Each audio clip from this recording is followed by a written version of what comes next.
Tonight we have a story about a controversial treatment for cancer invented by a Winnipeg doctor. It's not new. In fact, Dr. John Davidson used it on hundreds of patients decades ago. What is new is that some 50 years after the doctor's death, more than half a century after his theories were dismissed as quackery, scientists are rekindling the flame of his research. With more on the legendary cancer doctor, here's CTV's medical specialist, Avis Fabro.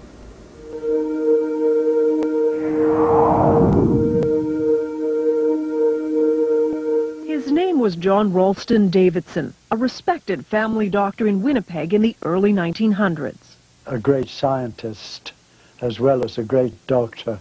And this is Leslie Gurney Bishop, now 88, a journalist who documented Dr. Davidson's controversial treatment for cancer. He never claimed that it cured it, but he said it would arrest it. Davidson spent years studying cancer, writing medical articles on his theories, which in hindsight were remarkable for his time. The doctor described cancer as a dietary deficiency, so he added generous amounts of vitamins to the patient's diet. But he also said it was critical to boost the patient's own defenses against cancer. Davidson took fertilized hen's eggs just 9 days old and produced a powdered extract, which was then injected into patients with various forms of terminal cancer.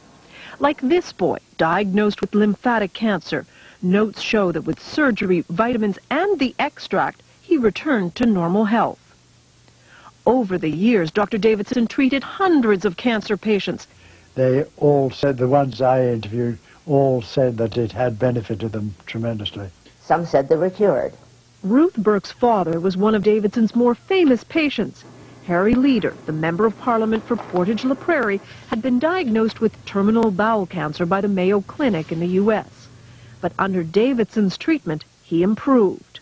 It was controversial scientifically, but that really didn't affect Dad. He believed in it. But Davidson's medical colleagues thought the treatment was useless and repeatedly refused him research money. It's as though they'd been instructed by somebody, well, just tear him up, just tear him up. And they did.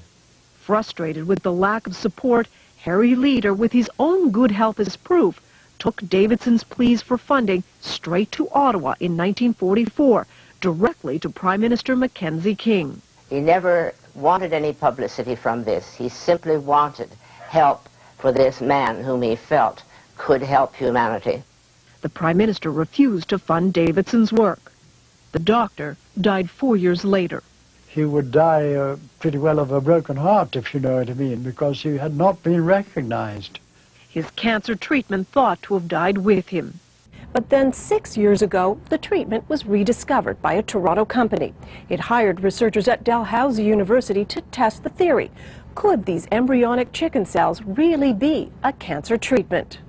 When research began, there was excitement. Davidson's extract, in many ways, could be a cancer vaccine. In 3 studies on mice, the compound apparently shrunk tumors. We have to be careful about raising people's hopes falsely.